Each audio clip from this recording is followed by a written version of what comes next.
So, welcome to this video. And as you can tell by the title, this video I'm going to be a little bit serious in. It's mainly talking about what I've been going through these past couple of months. Well, not just me, but me and my significant other, my husband, and our journey to try to conceive a child. Um, it all started back when we first got married, and a little bit before that, um, we were trying. Well, not really trying, but if it happened, it was just like whatever. Um, but when we got married, I was kind of like in go mode, like, all right, it's time. Like, this need to happen. Like, let's go. So it was it was like I was putting a lot of stress on myself because I was just like, oh, well, I had my period app and I was vlogging, like logging in my period and trying to figure out when I was ovulating. I was buying the ovulation kits and all that good stuff. I was taking fertility tea. My sister bought me that. I was taking prenatals and just trying to prepare my body, prepare my mind. And I just thought, it's just gonna happen. It's just gonna happen. A couple months flew by, 6 months, 7 months, 8 months, and it's just like it still hasn't happened. But within those months, I say I was trying for at least a good 6 months, and then I went to the doctor and they started running a couple tests, and it was just seeming like I was just having a lot of complications. So I was stressing out, but luckily I had hubby to keep me grounded, and I had my beliefs and my faith in God to keep me strong. But it was definitely a challenge for me. So I think I'm making this video more for myself so that way when I do finally meet that victory, that promise that God has made to me, um, I can look back on this and just see how strong I was and how I didn't give up. And I'm not even trying to be very emotional in this. And I may seem like I'm not as emotional, but that's only because um, I've put my faith in God and I'm not worrying as much as I was. Like a couple months ago, I could have started talking about this and I just start crying. But let me just give you a little synopsis of what's been going on these past couple of months. So I've been seeing a fertility specialist. The first test that they do, they make sure that the man is fertile. So they take a semen analysis and they run his sperm through some type of machine and they find out his sperm count and just making sure that he's healthy and that he's producing enough sperm. So we went through that. His sperm was good. Actually, he had a surplus of sperm, so that was a good thing. And then they start looking at me. So the first test that they run on me, they do this whole, I don't know the medical term for it, but they monitor my body for an entire cycle.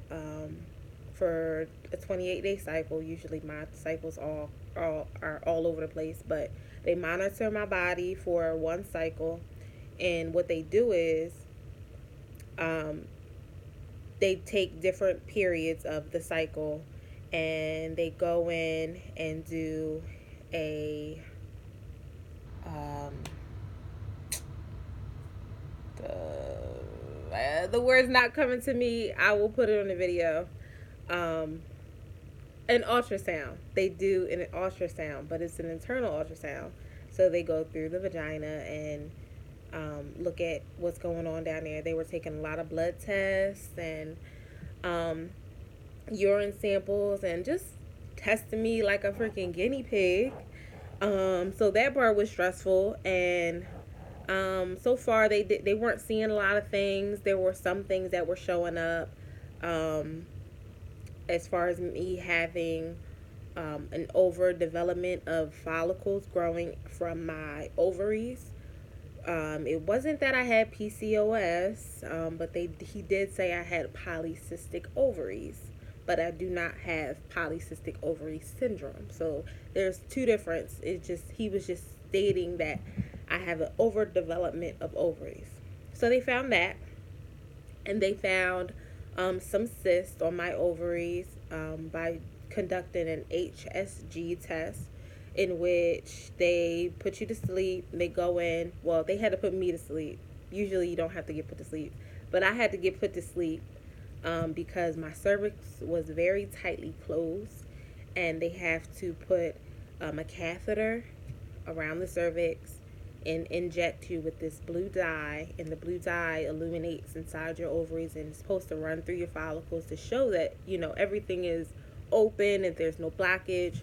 So while they were doing that, they found a couple cysts. He removed some of those things, um, and he also um, they also found that I had a blockage in my left ovary. So, yeah, so it just started becoming like one thing after the other. So it was the polycystic ovaries, and then it was the blockage in my left fallopian tube. I have a blockage there now. And then the third thing was that they found that I was pre diabetic, and then he told me that I needed to start monitoring um, my carb intake, and I started on this diabetic medication called metformin. So I've been on that for about 4 months now, the medication, and I've been going to see a dietitian regularly, and I've been watching my sugar intake and just making a couple changes, nothing too drastic because I don't want to stress my body out. Um, but I have been making certain changes to what the dietitian and what the doctors have been telling me to do. So he wanted me to do that and get my blood sugars down a little bit. And I haven't taken the second test for that. Um, but that's going to be coming up. So what I have coming up now recently, and if you guys have any questions about anything that I've said, if I've just kind of like skimmed over it or skimmed past it, it's probably because I can't remember a lot of the terminology that the doctors were using. But if anybody wants to reach out and discuss these things, or just need somebody to listen or talk to, I can let you know about a lot of things that I've went through just trying to do the fertility evaluation.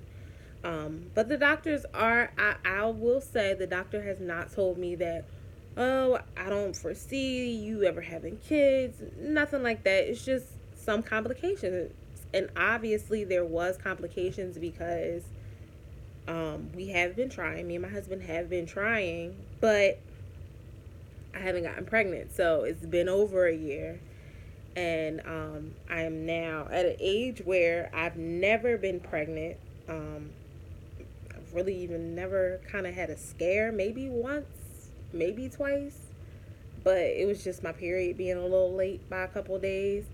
Um, but yeah, so back to what I was saying. So now currently I'm awaiting to do a surgery where they're gonna go in and do a his his I can't think of the word. They going with a camera. We're just gonna talk like that.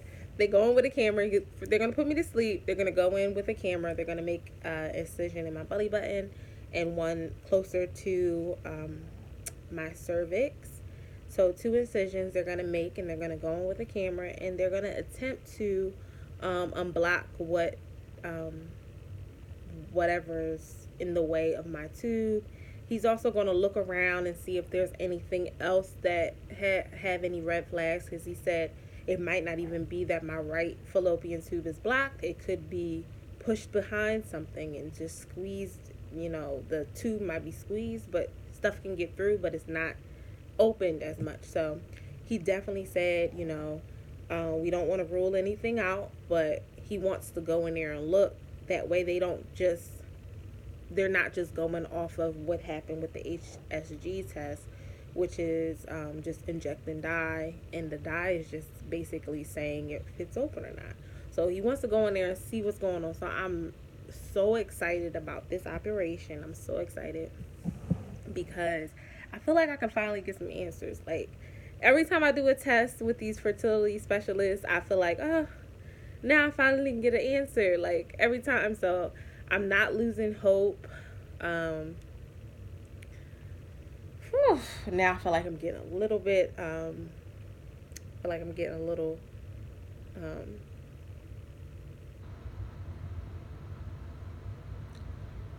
I'm not losing hope, but it is hard because it's just one of those things that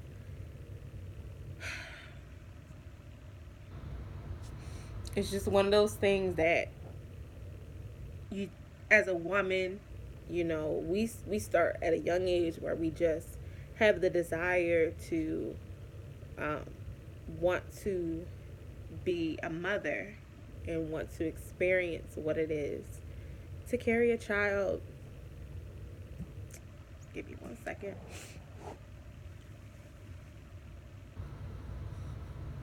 To carry a child and experience those things with, especially with my husband. Um, so I can sit up here and say, I'm very strong, and I feel like I have been strong, and I haven't given up hope. But the desire and the want for it so bad is, it just brings me to tears sometimes,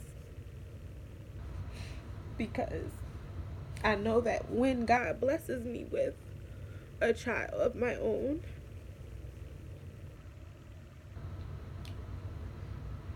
it's just it's just gonna be one of the best experiences. I just know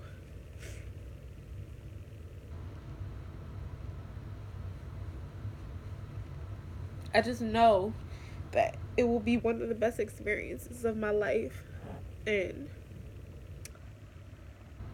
this soon to be child that will be coming, we don't have a due date yet, but he or she is coming. Um, that child will be so loved. Child is already loved, and it's not even here. But I just wanted to come on here and tell you guys. Um,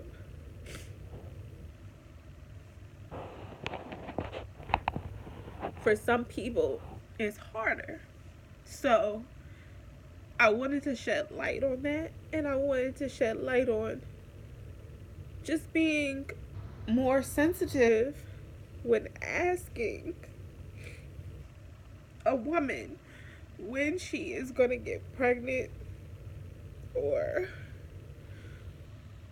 why haven't you had children, or are you pregnant? All of those questions are so hard. They're so hard for women who are experiencing fertility issues, um, or fertility setbacks. It's hard for us, because it's not a day that goes by. It's not a day that goes by that we don't think about it. Um, and when we are prompted with those questions, are you pregnant? You know, in our heads, we're just like, I wish I was pregnant, but you know, people just have to be more sensitive to those questions. You have to. You have to be more sensitive to asking a woman when she's going to do anything.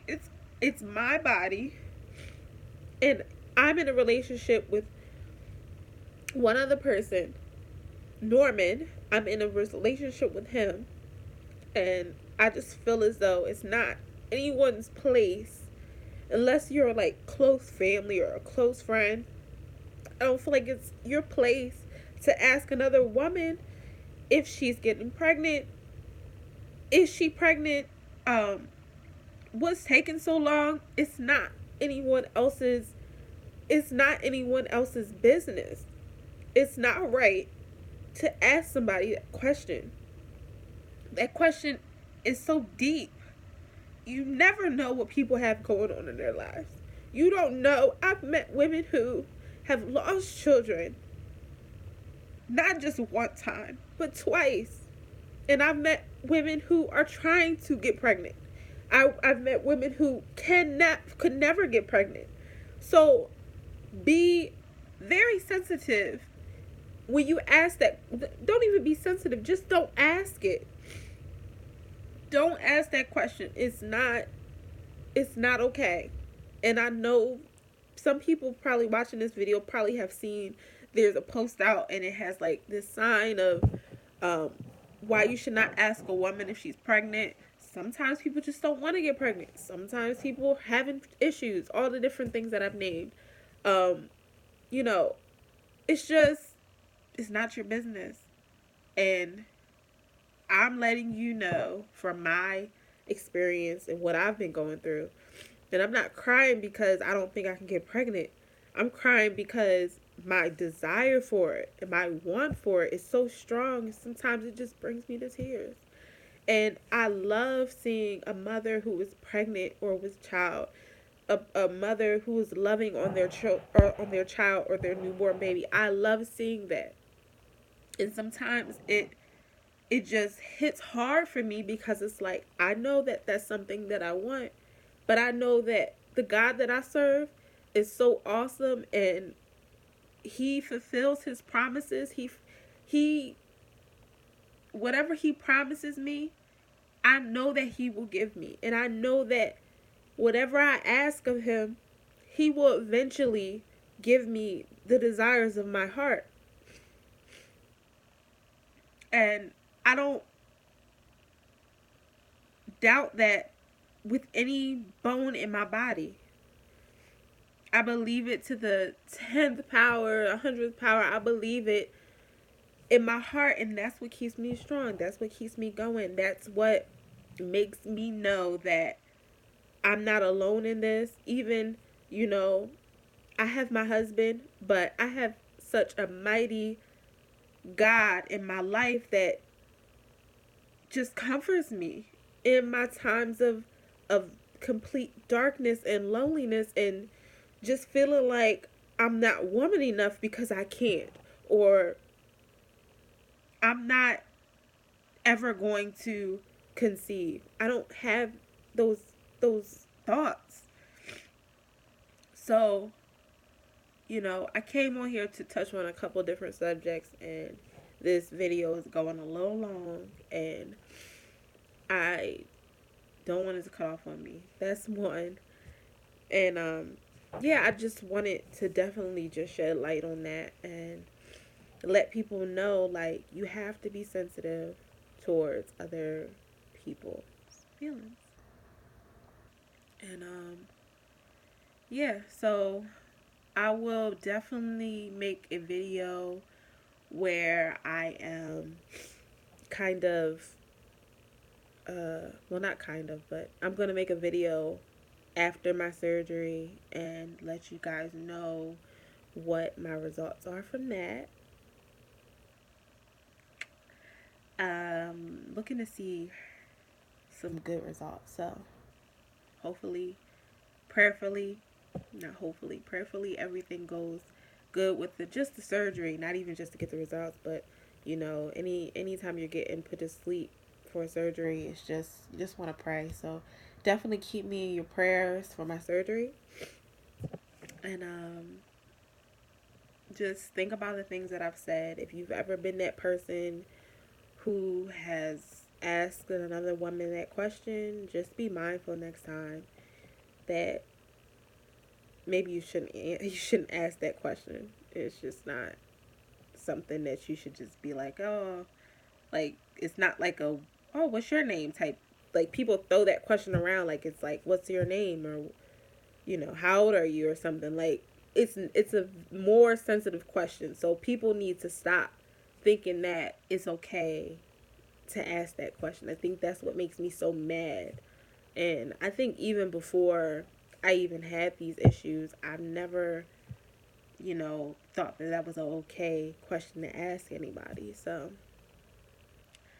on a lighter note, we are just keep me in your prayers. That's all I ask. And if anybody else is watching this video and needs to talk, I'm here. Message me, um, or call me on the phone. If I know you, call me on the phone. Um, and that's pretty much it. I don't have anything else to say. Excuse my little breakdown real quick. But I'm definitely okay. So if anybody's wondering after you see the video, I'm okay.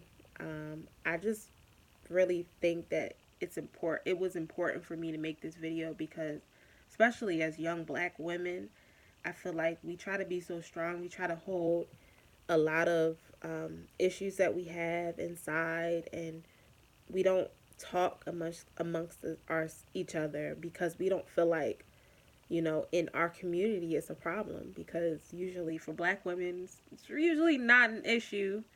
But I think that the more that I am experiencing this, I'm finding out that I'm not the only one, and that there are other girls, other women who look like me, who experience the same things.